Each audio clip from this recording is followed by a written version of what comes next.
अगर कोई खूबसूरत औरत आपको हर रात पुकारे और उसकी आंखों में प्यार के साथ मौत भी छुपी हो, तो क्या आप उसके पास जाओगे? मैं गया था और आज भी जिंदा हूँ। यही मेरी सबसे बड़ी सजा है। मेरा नाम अजय है।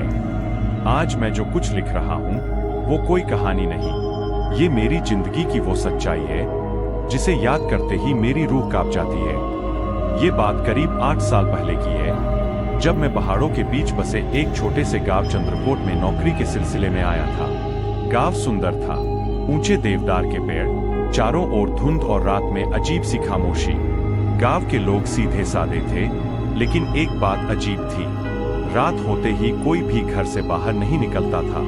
मैंने एक दिन चाय की दुकान पर पूछा, भाई, रात को गांव इतना सुनसान क्यों हो जाता है? दुकानदार ने मेरी तरफ देखा और बस इतना बोला, यहाँ रातें सुरक्षित नहीं होती साहब। उसकी आंखों में डर था। पहली बार मैंने उसे पूर्णिमा की रात देखा। मैं किराए के मकान की छत पर खड़ा था, चांदनी फैली हुई थी और तभी पेड़ों के बीच से कोई औरत निकलकर सामने आई। वो मेरी बातें सुनती, मेरी तन्हाई समझती, धीरे धीरे उसकी ओर खिंचता चला गया। ऐसा लगता था जैसे वो मेरी जिंदगी में किसी कमी को भर रही हो। गांव वालों ने मुझे चेताया, उस औरत से दूर रहो, लेकिन जब दिल किसी के वश में हो तो डर बेमानी लगने लगता है।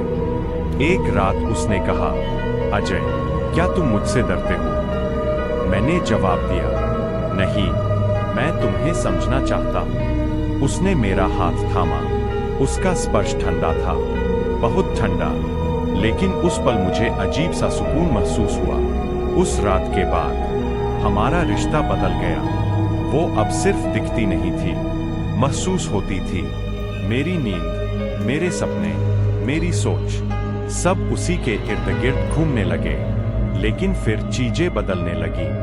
मैं कमजोर महसूस करने लगा। सुबह उठता तो शरीर थका हुआ लगता। गांव के कुत्ते मुझे देखकर भौंकने लगे, बच्चे रोने लगते। एक बूढ़ी औरत ने मुझे रोककर कहा, बेटा, वो यक्षिणी है। मेरे पैरों तले जमीन खिसक गई। उसने बताया, यक्षिणी सुंदरता और आकर्षण से इंसानों को बांध लेती है और धीरे धीरे उनकी जीवन ऊर्जा छीन लेती है। उस रात मैंने मोहिनी से सवाल किया, तुम असल में हो कौन? उसकी आंखों का रंग बदल गया, उसकी मुस्कान डरावनी हो गई। वो बोली, मैं वो हूँ जिसे यक्षिणी कहते हैं। हवा तेज चलने लगी, पैर झुक गए। उसने कहा, तुमने मुझे स्वीकार किया है, अब तुम मेरे हो।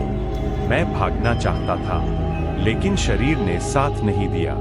उसी रात गांव के तांत्रिक को बुलाया गया, मंत्र पढ़े गए, धूप जलाई गई।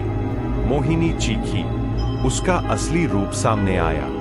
लंबे नाखून, लाल आंखें और विकराल चेहरा। उसने जाते जाते कहा, अजय, तुम जिंदा तो रहोगे, लेकिन कभी सामान्य नहीं हो पाओगे। आज मैं शहर में हूँ, लेकिन रात होते ही